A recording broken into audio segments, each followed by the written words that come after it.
Hey man, I went to the store yesterday with my mom, and when we got out the car, she didn't lock it. There was this old lady who looked like she wanted to do something, and I realized I treat my car better than my mom. What? Did that sound wrong to you? That's because it was. Not only is he a bad son, but that scene also expressed faulty parallelism. The best way to fix this would be, Hey man, I went to the store yesterday with my mom, and when we got out the car, I realized she didn't lock it. There was this old lady who looked like she wanted to do something, and I realized I treat my car better than my mom treats my car. there we go. Now he's not a bad son. That sentence is now in the state called being parallel. Now, parallelism is a sentence or sentences with the same grammatical structure throughout. Before we dive more into parallelism, let's look at one more real-world example that we use in our everyday speech all the time.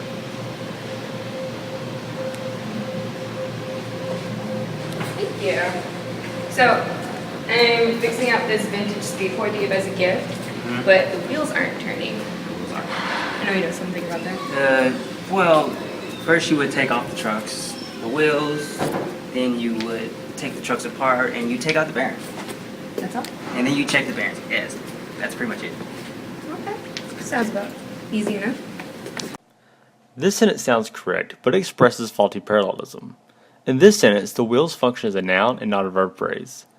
To correct the sentence, you would say, take off the trucks and the wheels, then take apart the trucks and take out the bearings. So we have the definition of parallelism. Let's now actually start trying to show you where parallelism is used and how you can use it in your everyday world. Let's first introduce some quick rules. For parallel structure, you balance nouns with nouns, prepositional phrases with prepositional phrases, participles with participles, and clauses with clauses. Now, what are some ways to spot this, though? I myself like to look at it like an equal sign. So, for example, if this was related to math, a coordinate conjunction could be looked at like an equal sign. Now, what do I mean by this? Just like in math, what is on one side needs to be the other side. For example, a verb must be followed up with a verb, a noun also with a noun. Now, let's take a quick example of how parallelism is used correctly in your world. How was your weekend? My weekend was great. I played Destiny all weekend. What did you do? Oh man, I was so busy. I was so busy doing homework, writing reports, and finishing projects. Did you spot where the sentences parallel? The words doing, writing, and finishing are ing verbs and the state of being parallel. This essentially means that they all correspond in some way. Where else can you spot the uses of parallelism? Another place we can look out for parallelism is with coordinate conjunctions. You might know these as fanboys: for, and, nor, but, or, yet, so. Now, with all this being said, this brings us to where parallelism is now used wrong, though, and where it's used wrong in text and your everyday speech. The most common misuses of parallelism are the ones involving different parts of speech or verb tense agreement. Listen to the faulty parallelism in the following conversation.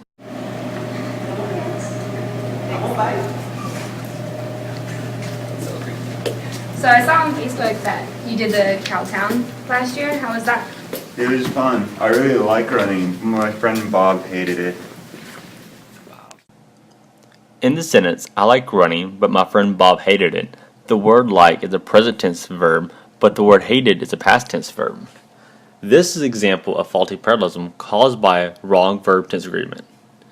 An example of faulty parallelism caused by the use of different parts of speech would be if one part of the sentence had a noun while the other had a verb, or if one had a phrase while the other had a clause. When you look for these misuses, look at sentences with coordinate conjunctions, correlative conjunctions, series, or comparisons. These sentences have multiple parts of speech, and you should check if each part has similar parts of speech, and if it uses verbs, you should check that the verbs are in the same tense.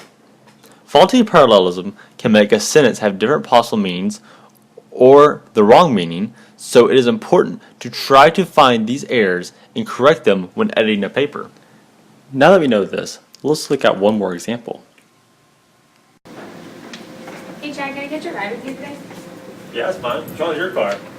Well, not only did the parking attendant give me a ticket, but he also put a boot on my car. What?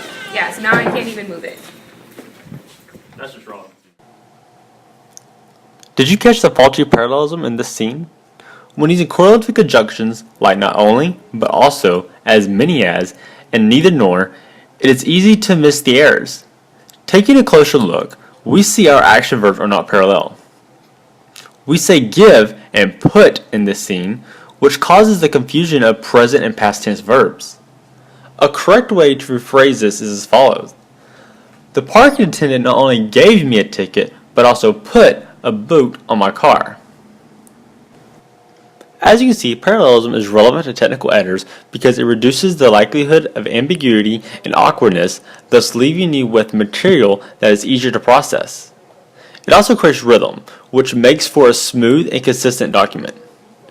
Parallelism is extremely relevant to technical editors because without it, readers are more likely to feel confused and focus less on the material of the document and more on its structure.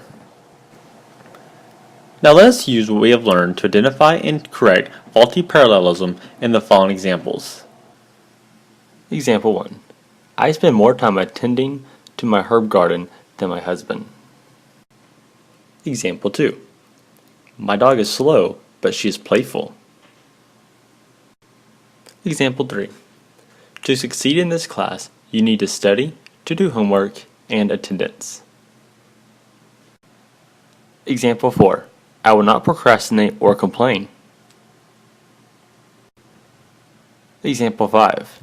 The problem was not in planning or in development, but rather in production. Example 6. Tell your brother I said he can either do homework now or later. Example 7. Pancakes are just as delicious as waffles. Example 8. Freshman composition teach students to analyze texts, think critically, and have better writing. Example 9. Earlier today, I stopped at the grocery store, the bank, and ran to the library. Example 10. My father likes to run, hunt, and hike.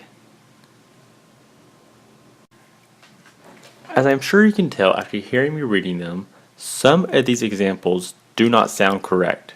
Some sound correct, and some are requiring some time to break down the sentence and diagram each section of the sentence to be sure. Now, can you tell which ones these are? Pause the video to try these examples on your own. Also, not all examples are incorrect. When you are ready, continue the video where we will review what we have learned.